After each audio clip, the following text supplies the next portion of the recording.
오늘 편입할 종목은 3,650원 기록하고 있습니다. 바로 이제 성우 하이텍이라고 하는 이 종목입니다. 과거에 이 성우 하이텍은 자동차, 기아차, 현대차가 크게 상승하던 이 차화정 장세라고 불렸죠. 2000년도 1998년, 9년, 2000년도까지 가던 시절에 대표주 중에 하나, 대장주 중에 하나로 상승했던 그런 종목입니다. 그런데 지금 이제 다시 이 종목을 제가 꺼내온 것은 바로 현대자동차의 최근 들어서의 위상이 사실 전 세계 테슬라를 제외한 자동차 업체 중에서 2년 전 신고가를 경신을 한 2년 전 고가를 돌파한 회사는 바로 대한민국의 현대자동차가 유일하다 이렇게 말씀을 드릴 수 있겠고, 이것은 현대차와 둘러싼 현대차가 갖고 있는 지금 그 전 세계 자동차 시장의 위상이 다른 뭐 GM이라든지 벤츠라든지 이런 종목들, 도요타라든지를 압도할 만큼 뭐 새로운 모멘텀이 생겼다라는 걸 보여주고 있고, 거기에 이제 핵심적인 키가 되는 것이 바로 수소차와 관련된 글로벌 경쟁력이다. 유일하게 전 세계에서 지금 그 수소 트럭을 또 해외에 수출하고 있는, 실제로 이 상용 화돼서 수출하고 있는 회사도 현대차이기 때문에 이런 그 흐름이 앞으로 세계 시장의 수소차와 관련된 리더십을 다른 전 차종 분야까지도 확대시키지 않을까 하는 그런 기대로 일단 성우 하이텍을 말씀드렸고, 제가 지금 포트에 현대모비스가 있고요. 또 어제 편입해드렸던 종목은 현대 EP였는데 어제 장 급락하는 그런 장세 속에서도 현재 수익을 또 내고 있는 그런 상태죠. 한 5% 정도 수익이 되고 있는데 어쨌든 홀딩 계속 유지하면서 이제는 물론 그린 뉴딜과 또 디지털 뉴딜 포함한 뉴딜도 중요한 요소이긴 하지만 사실 뉴딜이라고 하는 것이 결국 수소차나 전기차와 같은 이런 그 친환경 자동차 내지는 이런 그 산업의 발전과 궤를 같이 하고, 특히 아이콘이라고 할 만한 것은 지금 뭐 삼성전자나 이런 디지털 뉴딜과 관련된 이런 요소들보다도 지금까지는 잠잠하다가 드디어 이제 세계적인 어떤 경쟁력을 확보했다라는 것으로 시장이 평가하고 있는 종목, 현대자동차 관련 종목들로 포트를 구성을 해 나가고 있는 그런 상태에서 오늘 성우 하이텍을 말씀드리도록 하겠습니다. 자, 이 종목은 기본적으로 어제 말씀드렸던 이제 그 최근에 뭐 전기차 관련 종목이나 수소차들이 많이 오른 덕택에 뭐 많이 간 애들은 높은 자리에 있기 때문에 추격 매수를 하기에는 좀 부담스러운 자리에 있는 종목들이 상당수 있습니다. 그래서 두 번째로 이제 가지 않았던 종목 중에서 앞으로 뭐 수소차, 전기차뿐만 아니라 소위 모빌리티라고 하고 얘기를 하고 있죠. 비행기와 자동차의 중간쯤 되면 떠서 날아다니는 자동차. 이것을 이제 모빌리티와 관련된 그런 컨셉에서 보면 현대차가 진행을 하고 있는데, 이 모빌리티 시장으로 가게 되면 결국은 차량 자체가 철로 돼서 무거운 것보다는 가벼워야 당연히 에너지 효율이 더 늘어날 것이고, 지금 당장은 수소차는 이제 트럭 쪽으로 가는데요. 이 트럭도 결국은 수소를 싣고 다니는 그런 모습들 때문에 결국 차량 경량화나 이런 부분들이 필요한 그런 양상이에요. 근데 이 성우 하이텍이라는 회사는 기본적으로 이제 소위 그 플라스틱이나 이런 부분을 이용해서 범퍼라든지 레일 이런 걸 만들고요. 더불어서 최근 들어서 이제 이 종목은 이 친환경 자동차와 관련돼 있는 결국 이 전기차나 수소차는 이제 에너지 효율이 좋아야 되기 때문에 무거운 쇠를 가지고 움직이기보다는 가벼운 그 소재를 쓰게 됩니다. 그래서 그 과정에 소용되는 아이템들을 지금 만들어 가지고 계속 성과를 내고 있는 그런 상황입니다. 그래서 이 종목은 제가 사실 성우 하이텍이라는 종목이 과거의 종목이기 때문에 저도 뭐 거의 10년 전의 종목이라고 볼 수 있죠. 그런데 지금 여기서 이제 꺼내놓은 이유는 뭐냐면, 이 과거의 차화정 장세가 이제 2008년부터 2010년까지 차화정 장세가 펼쳐질 때 기아 자동차가 당시는 이제 세계 진출을 하면서 이 대장주의 역할을 해왔는데요. 지금은 소위 얘기해서 당시의 차화정 중에서 한때는 또 전차 장세라고 불릴 때가 있었어요. 바로 그 전기전자인 삼성전자와 자동차인 기아차가 가는 그런 시절을 전차 장세라고 불렀는데 그때 주도주였죠. 근데 지금은 이제 경기도 회복되는 자리에서 실적주와 경기 관련주인 자동차나 전기전자가 가는 건 맞는데, 그 컨셉 자체가 말씀드린 바대로 전차가 전부 가는 것이라기보다는 이번에 화두는 자동차의 화두는 미래형 자동차와 수소차, 전기차, 그리고 또 이 모빌리티 이런 쪽과 관련된 요소라서 오늘 소위 차량 경량화의 필수적인 요소, 그리고 이 어쨌든 이 떠서 다니는 그런 자동차까지도 생각을 하고 또 수소차와 전기차에 들어가는 이 현대차가 지금 전기차 생산을 이제 결국 늘리게 되거든요.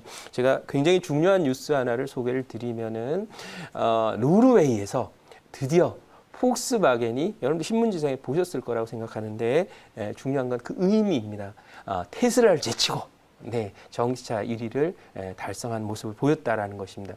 이것은 뭐냐면 이제 전기차는 대부분의 그 자동차 기업들이 만드는 경쟁이 치열해지는 국면으로 접어들게 되고 결국 앞으로 전기차, 수소차의 수혜주들은 핵심 부품이나 핵심 소재를 생산하는 쪽에 종목들이 더 갈 수 있는 그런 상황이고 기대감보다는 점점 더 실적이라는 측면에서 더 모멘텀이 되는 그런 양상으로 가지 않겠나 이런 판단에서 핵심 소재 생산하고 있는 성우 하이텍 오늘 편입을 해보도록 하겠습니다. 네. 자, 질문 한번 받아보도록 하겠습니다. 네. 어제도 우리 그 차량 경량화 종목을 가지고 나오셨는데 수익률이 뭐 일단 축하드리고요. 네, 감사합니다. 오늘 또 차량 경량화를 가지고 나왔는데 네. 요즘 현재 니콜라가 네. 좀 문제가 좀 있는 것 같아 보여요. 네. 보니까 무슨 수소 관련해서 인수를 하나 했는데 네. 거기서 무슨 사기 혐의로 뭐 관련해서 좀 법적인 공방이 진행돼가고 있는데 예. 그게 수소 쪽에 이게 네. 전기차나 테슬라 쪽에 테슬라도 요즘 뭐 그렇게 흐름이 썩 좋지는 않은데 네. 이쪽이 좀 여파가 있는 건지 아니면 좀 그냥 깜짝 네. 항상 그런 뭐 쇼로 이렇게 끝날 수 있는 건지 그 부분이 일단은 궁금합니다. 기본적으로 사실 뭐 이 회사하고는 뭐 직접적인 관련은 없습니다. 네, 일단 성화이텍은 그 수차를 하지만 현대차와 하고 있으니까 직접 관련은 없는 그런 상태인데 이 테슬라는 아까 말씀드린 대로 경쟁이 심화되고 있는 현상에 들어와 있기 때문에 과거 같은 그런 성세를 누리기 쉽지 않을 거라고 생각합니다. 적어도 내년 6월 정도가 되면 각국에서 출시하는 전기차와 이제 경쟁을 해야 되는 그런 상황이고 GM도 무려 20조 이상의 전기차 투자를 통해서 출시들을 많이 하기 때문에 경쟁이 치열해질 것이다. 그래서 저는 사실 개인적으로 테슬라는 이제 올 만큼 왔다. 왜냐하면 이제부터는 그 올라가는 일만 나온 게 아니라 치열하게 싸워야 될 경쟁 상대들이 시장에 올라오고 있다라고 하는 그런 측면이고 두 번째는 니콜라 관련해서는 이 수소차는 뭐 어쨌든 그 니콜라가 전략적 제휴를 맺은 회사는 GM입니다. 여러분 수소차의 원래 그 수소차에 대한 연구를 시작하고 핵심 기술을 갖고 있는 회사는 현대차나 도요타가 아닙니다. 바로 GM입니다. 그래서 그 GM이 일본의 도요타와 혼다로 GM이 갖고 있던 기술들이 흘러왔고 또 일본 기술들이 일부 흘러오면서 우리가 벤치메이킹을 통해서 현대차로 오게 된 겁니다. 그래서 이 소위 니콜라가 전략적 제휴를 무려 2조 원이라는 그 지분을 팔면서 소위 GM이랑 맺은 것도 결국은 수소의 핵심 기술을 갖고 있다라는 그런 GM의 역량을 보고 한 것이다 이렇게 말씀을 드리고 이 테슬라의 경우에도 제가 첫 출시된 게 2014년인데요. 2013년, 14년만 해도 테슬라는 그 똑같은 논리라면 사기꾼 기업이었습니다. 왜냐하면 제품도 없고 기술도 없었거든요. 하지만 2015년에 드디어 테슬라가 전기차를 출시를 함으로써 확인이 된 거고 사업 계획 자체는 계획입니다. 미래의 일이죠. 그래서 지금 당장 그걸 달성할 수 있는 모든 데이터를 갖고 있다면 이미 그 회사는 엄청나게 큰 기업이 되어 있을 거라는 점 참고하시기 바라고 이 수소차는 어차피 세계를 이제 미래차를 양분하게 된 그런 전기차와 함께 중요한 요소이기 때문에 미국은 주요 기업인 이 니콜라 그리고 또 GM 이런 회사들이 사업을 하는 데 있어서 걸림돌이 되는 일들을 글쎄요 그대로 놔두거나 니콜라를 없애버리거나 그럴 가능성은 국가 전략적인 차원에서 어렵다 이렇게 봐서 그 부분에 대해서는 결국 시간이 지나면 다 해결될 문제고 사업 계획은 계획입니다. 그걸 당장 내놓으라고 그러면 여긴 아무도 우리나라에 있는 모든 기업 예를 들면 정종 회장님이 예전에 독일에 가서 지도 한 장 꺼내놓고 모래밭인데 배 만들어 오겠다고 그러니까 그때 어떻게 얘기합니까? 돈을 줬습니다. 그래서 지금 GM이 그런 형태의 투자를 독일이 한국에 했던 것처럼 하고 있는 것이기 때문에 저는 말보다는 행동을 믿는다 이렇게 말씀드리도록 하겠습니다. 자 그러면 또 질문 있으시면 질문 받아보도록 하겠습니다. 한번 추가 질문 드려볼게요. 네. 매니저님 말씀처럼 요즘 이 자동차 부품주들이 네. 이제 수소차 네. 부품주로 좀 스토리가 바뀌어가는 네. 분위기이지 않은가 싶기도 네. 한데 네.